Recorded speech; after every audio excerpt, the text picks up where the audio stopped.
नमस्कार, मैं हूं आपके साथ ज्योति कनौजिया। आइए नजर डालते हैं फटाफट खबरों की ओर।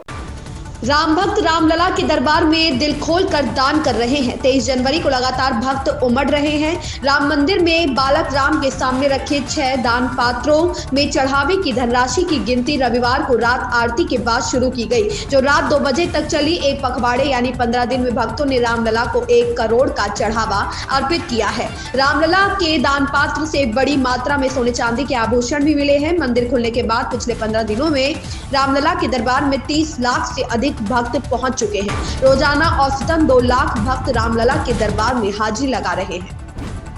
भाजपा के लखनऊ स्थित कार्यालय में बुधवार को सपा और बसपा नेताओं ने भाजपा की सदस्यता ली। बरेली के फतेहगंज पश्चिमी के ब्लॉक प्रमुख ने जहां भाजपा का दामन थामा, वहीं भोजीपुरा के ब्लॉक प्रमुख सहित फतेहगंज पूर्वी के चेयरमैन ने भी भाजपा में वापसी की। लोकसभा चुनाव से पहले ही भाजपा ने जिले के यादव वोट बैंक में सेंधमारी के साथ ही अपने बागियों को भी वापस लाने का काम शुरू कर दिया है। बुधवार को लखनऊ में भाजपा के प्रदेश अध्यक्ष भूपेंद्र सिंह चौधरी ने सपा के पूर्व जिला महासचिव सत्येंद्र यादव व उनकी भाभी फतेहगंज पश्चिमी की ब्लॉक प्रमुख किरण यादव को सदस्यता दिलाई। ब्लॉक प्रमुखी के चुनाव में उन्होंने भाजपा की पुष्पा देवी को हराया है। क्रिकेट को जेंटलमैन्स गेम कहा जाता है। हालांकि मैदान पर कुछ एक घटनाएं ऐसी घट जाती है जिसे देखकर फैंस अपनी हंसी कंट्रोल नहीं कर पाते। क्रिकेट पिच पर अब तक हुई सबसे मजेदार घटनाओं में से एक में टीवी एम्पायर ने LBW रिव्यू पर खिलाड़ी को नॉट आउट दिया, लेकिन ग्राउंड एम्पायर ने गलती से इसे आउट करार दे दिया। यह घटना किसी घरेलू मैच में नहीं बल्कि एक अंतर्राष्ट्रीय मैच के दौरान हुआ। दक्षिण अफ्रीका और ऑस्ट्रेलिया की महिला टीमों के बीच नॉर्थ सिडनी ओवल में जारी 3 मैचों की सीरीज के दूसरा वनडे के दौरान यह घटना घटी। पूरे बिहार में पछुआ हवा की तेज रफ्तार ने कनकनी बढ़ा दी है। मौसम विभाग इसको लेकर अलर्ट जारी किया गया है। कहा है कि आने वाले 3 दिनों तक पछुआ हवा की रफ्तार से लोगों को फिलहाल राहत नहीं मिलने वाली है। अगले 2 से 3 दिनों तक पछुआ हवा की रफ्तार 30 किलोमीटर से लेकर 40 किलोमीटर प्रति घंटे की रहने की संभावना है। इससे लोगों को कपकपाने वाली ठंड महसूस होगी। मौसम विभाग का यह मानना है कि आने वाले 3 दिनों के दौरान राज्य की न्यूनतम तापमान में 2 से 4 डिग्री तक की गिरावट हो सकती है।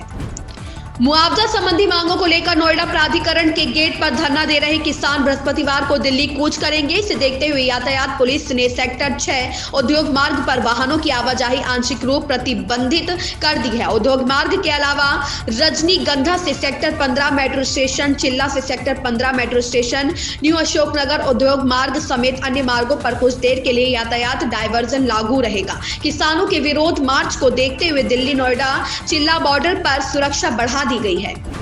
निगम के नेता सदन मुकेश गोयल बृहस्पतिवार को सदन में अंतिम बजट पेश करेंगे। दोपहर 2 बजे से बजट भाषण शुरू होगा। वहीं बजट चर्चा के लिए बुलाया गया सत्र बुधवार को भी स्थगित हो गया। चर्चा सत्र के तीसरे दिन भी विपक्षी दल के सदस्य मेयर के आते ही कट मोशन प्रस्ताव को वापस लेने की मांग करने लगे। तेज होते हंगामे को देखकर मेयर डॉक्टर शैली ओब्रॉय ने 2 बार बैठक स्थगित की। बैठक करीब 2:30 बजे शुरू हुई, जो 5 मिनट ही चली। पंजाब के स्कूलों के लिए शिक्षा विभाग की तरफ से मिड डे मील में बदलाव किया गया है। अब विभाग ने केले के साथ ही मौसमी फलों को भी शामिल किया गया है। जिन फलों को मिड डे मील में शामिल किया गया उनमें अमरूद, आम, बेर, किन्नू शामिल है। शिक्षा विभाग की तरफ से संबंध में आदेश जारी कर दिए हैं और जल्द ही इन आदेशों को लागू कर दिया जाएगा। विभाग के अनुसार नए शैक्षणिक सत्र में फलों की उपलब्धता के आधार पर आदेश जारी किए जाएंगे और इसमें कुछ और बदलाव भी किए जा सकते हैं। राहुल गांधी की भारत जोड़ो न्याय यात्रा 13 फरवरी को सुबह 8 बजे रामगढ़ चौक उदयपुर से प्रारंभ होगी। इस दौरान राहुल गांधी हसदेव के जंगलों को बचाने के लिए आंदोलन कर रहे हसदेव अरण्य बचाओ संघर्ष समिति के लोगों से मुलाकात करेंगे, साथ ही रोड शो करेंगे। कांग्रेस के पदाधिकारी कार्यक्रम की तैयारियों में जुटे हुए हैं। जानकारी के मुताबिक राहुल गांधी की भारत जोड़ो न्याय यात्रा सरगुजा संभाग के 3 जिलों में 190 किलोमीटर का सफर तय करेगी। पहाड़ों से आ रही सर्द हवा ने राजधानी में ठिठुरन बढ़ा दी है। सुबह धूप खिली जिससे दिन में गर्मी का एहसास हुआ, लेकिन शाम होते ही बादल छा गए और ठंड बढ़ गई। मौसम विभाग ने गुरुवार को तेज हवा चलने व हल्का कोहरा छाए रहने का अनुमान जताया है। बुधवार को दिल्ली का न्यूनतम तापमान 6.9 डिग्री सेल्सियस दर्ज किया गया, जो सामान्य से 3 डिग्री कम दर्ज हुआ। अधिकतम तापमान 20.7 डिग्री दर्ज किया गया, जो सामान्य से 3 डिग्री कम रहा। झारखंड की मुख्यमंत्री चंपई सोरेन अपने कैबिनेट का विस्तार 16 फरवरी को करेंगे। मंत्रिमंडल का विस्तार पहले गुरुवार को होना था, लेकिन फिलहाल कार्यक्रम में बदलाव किया गया है। अब 16 फरवरी को मंत्रिमंडल का विस्तार होगा। इसकी वजह कांग्रेस नेता राहुल गांधी की भारत जोड़ो न्याय यात्रा का राज्य में प्रवेश बताया गया है। दरअसल राहुल की यात्रा 14 फरवरी को छत्तीसगढ़ से झारखंड में प्रवेश करेगी और 15 फरवरी को बिहार तक जारी रहेगी।